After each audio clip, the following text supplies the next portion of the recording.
You get some good Nazi killing action in this film. Our team rips through these Nazis like Wolfenstein's B.J. Blazkowicz. Shooting, stabbing, strangling Nazis. He would be proud of them, the way in which they rip through these Nazis and just tear them apart. Love it. All right, my friends, let's go ahead and move on to my review for the Ministry of Ungentlemanly Warfare. So, as I said off mic, it's been a hot minute since I saw or reviewed a film by Guy Ritchie. I know he's been making a lot of films over the last several years, last 5 years, like The Gentleman and The Covenant, which a lot of people seem to have liked quite a bit. And I have several friends that actually really enjoyed those movies. Kind of like they said they were underrated in their respective years that they came out. For me, the last films of his that I saw were King Arthur, Legend of the Sword, and the Aladdin remake, which were horrible. and to be honest, I'm just not a big Guy Ritchie fan in general. I really like his earlier movies, Lock, Stock, Snatch, but I'm just not a fan of a lot of his other films, like the Sherlock Holmes duology or the Man of U.N.C.L.E. remake. But, it has been 5 years since I've seen a film by him, and I did enjoy the trailer. The trailers for the Ministry of Ungentlemanly Warfare, which also happens to be based on a book of the same name, which covers, this World War II operation called Postmaster. But, before jumping into Ritchie's latest film, let me provide you with a synopsis. British Prime Minister Winston Churchill and a group of military officials hatch a daring plan to neutralize Hitler's fleet of German U-boats during World War II. Made up of a motley crew of rogues and mavericks, the top-secret combat unit uses unconventional techniques to battle the Nazis as they change the course of the war. This needs to be stated at the top.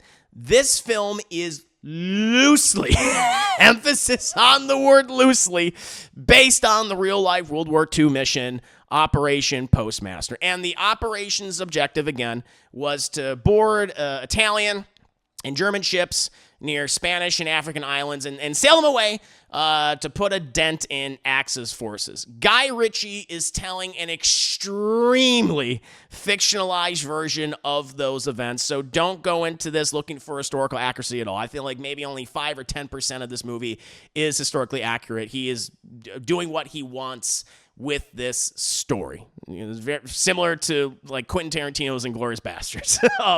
Now, that's not to say the movie is bad, though.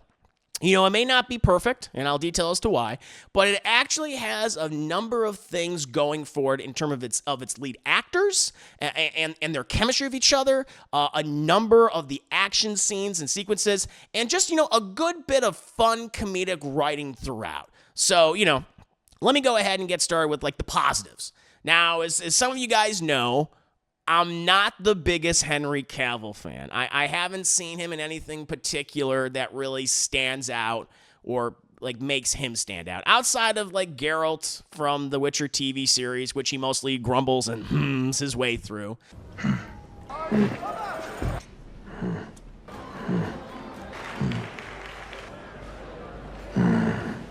Though he had his charming moments, in that show. Or honestly, I think his best performance to me is that time he built that PC at his house and apparently built it backwards.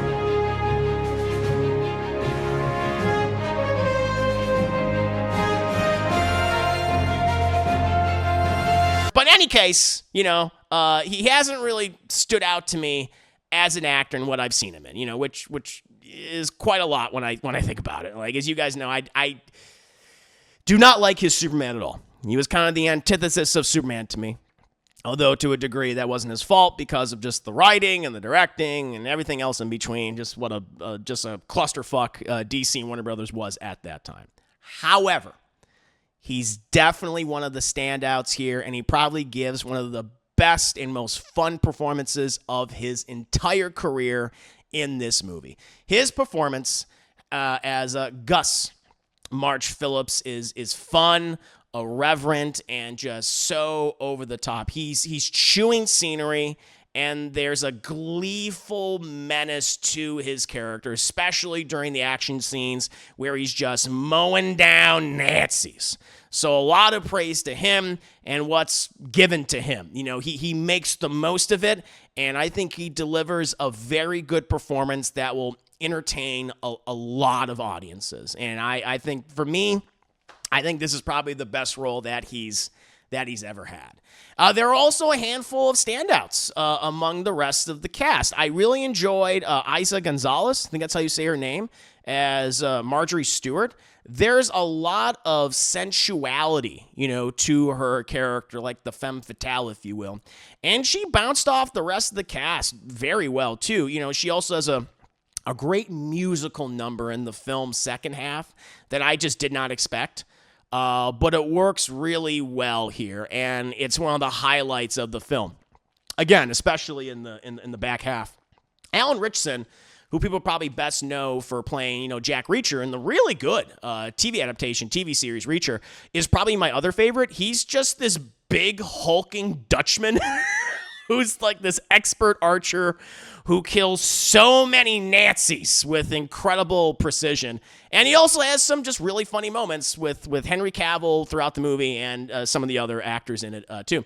And speaking of funny moments, you know, the movie does have a number of great gags and funny pieces of dialogue, especially between Cavill, Gonzalez, and Ritchson. You know, honestly, the movie could have just featured them doing their thing, and it probably would have been better for it. Just this murderous, fun-loving trio infiltrating Nazi and Italian fascist strongholds, killing at reckless abandon with style. When it's the three of them, you're good. The movie's golden, in my opinion. Now, the movie is borrowing heavily, and in some cases stealing from other films like it. You know, I mean, it takes everything it can, from The Dirty Dozen to Kelly's Heroes to James Gunn's The Suicide Squad, and of course, Inglourious Basterds. A lot of people have been comparing it to Inglourious Basterds, and I mean, I understand, because it just rips so much from that movie. Hell, some of the actors from Inglourious Basterds are in this movie. And just so many of the dramatic, tense scenes or action sequences in this movie are so close to those other ones. You can't help but compare them. And while there are some good and even great scenes, those moments inspiring from are just, they're just better in those other movies. You know, the rest of the cast, you know, outside of Cavill, Gonzalez, and Ritchson, you know, who are great in the film. I really love them. I just kind of want to see a spin-off movie of their adventures. I don't even give a shit if they're like based on real people. Probably not based on real people. Just do what you want with them. Have them, you know, go across, like, you know, World War II theater of war, whether we're in Europe or Africa or, yeah, I mean, hell, send them in the goddamn East. Send them in Japan. There'd be some fun stuff with them there. But the rest of the cast, they're just forgettable. And are just archetypes, you know, we've seen in other war movies or even heist films. I mean, you got to even have the getaway driver, you have the expert in this, you have the expert in that, and that's all that really defines them. You know, the characters played by, like, Henry Golding to Hero Tiffin, that's a real name, Hero Tiffin, they all feel just very one note, defined by the one thing that they've been hired to do, that they've been recruited to do. And, you know, and the Nazis are all meat, which is totally fine with me. You get some good Nazi killing action in this film. Our team rips through these Nazis like Wolfenstein's B.J. Blazkowicz. Shooting, stabbing, strangling Nazis. He would be proud of them, the way in which they rip through these Nazis and just tear them apart. Love it. But again, the rest of the cast is also just kind of there. Not bad, but just very unremarkable. I would have liked if their dialogue or some of their scenes outside the action stuff, it was like kind of like, I don't know, just punched up a little bit. The only character that does not work in any capacity is Prime Minister Winston Churchill, who is played by Rory Kinnear. He is fucking terrible in this movie. Down to the performance, what he's given to say, and the makeup for him is just atrocious. It looks like he's wearing a Halloween mask that was bought at a Spirit of Halloween store the night before they shot his scenes. He's not in the movie a lot, but when he is, the film just grinds to a halt every time he's featured. Just like, what is this cartoon character here? You might as well have just cast a bulldog. just have a bulldog wearing a bow tie, like smoking a stogie, having a whiskey or a bourbon on the side, and just have him bark at the audience. And just subtitle him. And that would have been, you would have gotten the same exact performance, in all honesty. And, and I guess it's a bit of a mixed bag at the end of the day. When it hits, especially, again, when we have Cavill and Gonzalez and Richardson on screen, it really hits for me. It was really working for me. It was firing on all cylinders. It was fun. It was gleeful. It was murderous. It was bloody. All that. But, when they're not on screen, and we have to hang out with these other characters of the Humpty Dumpty Winston Churchill, it falters at times. Which is frustrating because it has a lot of potential. It has a lot of potential to be great, but it just ends up being pretty good. It ends up pretty good, but a somewhat flawed film. It's a nice, to me, like if this movie were to come on like TV, years later, on TNT or whatever whatever channels they have nowadays. I don't have cable anymore. I don't even know what kind of channels they have. Or if it's on like the War Channel and they play this, this is a good movie to watch with your dad. I would say, be like, yeah, because he would remember watching films like The Dirty Dozen when he was a kid, or maybe when he took you to the theater when you were little, when you saw Inglourious Basterds together. It's like, yeah, this is a good dad movie to watch on cable. It's got a lot going for it, but I just kind of wish that script was punched up, and you had more things for these characters to do outside of Cavill, Gonzalez and Richardson, and just completely recast completely recast Winston Churchill. I don't know what they were thinking with that. He looks like a fucking ghoul in this movie. He looks like a fat, bloated ghoul. But that did not work for me. But what about you guys? I'm actually curious what people thought of this movie. Did you like it? Were you more like me, where I'm like, there's a lot of good here, but there's some stuff that doesn't work, and more mixed? Or did you downright hate it? How would you compare it to maybe some of Guy Ritchie's latest films the last 5 years? Again, I haven't seen. How would you compare it to The Gentleman? How would you compare it to The Covenant, which he did recently, of course? I'll say this to be positive. Again, this is much better. I think this is the best film he's done. And it's definitely better than Aladdin. It's definitely better than the King Arthur movie he made. I think it's better than any of the Sherlock Holmes films he's done. Some of the lesser kind of like derivative versions of Lock, Stock, and Snatch that he's done. I think it's better than all those, in my opinion. I know that there's fans of like Sherlock Holmes. I don't like him, but I like this movie a lot more. So it has that going for it. I was pleasantly surprised. I was pleasantly surprised, but at the same time, I was a little disappointed because it could have been even better. Oh, and people are like, so is this like a backdoor, origin for James Bond? Because Ian Fleming, or an actor who plays Ian Fleming in the movie, he is in it, but he's got like 2 scenes. It's like, not really. Anyone that was excited is like, is Ian Fleming going on all these missions and is he shooting with? Nah. He's there, he shows up, but it's not like that. You could say like, he drew inspiration from this person and that person. I'm like, I guess so. I suppose so. But if you were hoping that it was going to be like Ian Fleming is, side by side, head and shoulders, fighting with, Henry Cavill and Alan Richardson and Gonzalez, then you'll be disappointed. So don't go in thinking that. He's like in a couple of scenes. But there's potential, like, that'd be kind of cool to do like an Ian Fleming movie. If you want this at this point, honestly, they probably just should have just had him fight alongside them. With the fact that Guy Ritchie doesn't care about historical accuracy at all in this movie, so just have him there.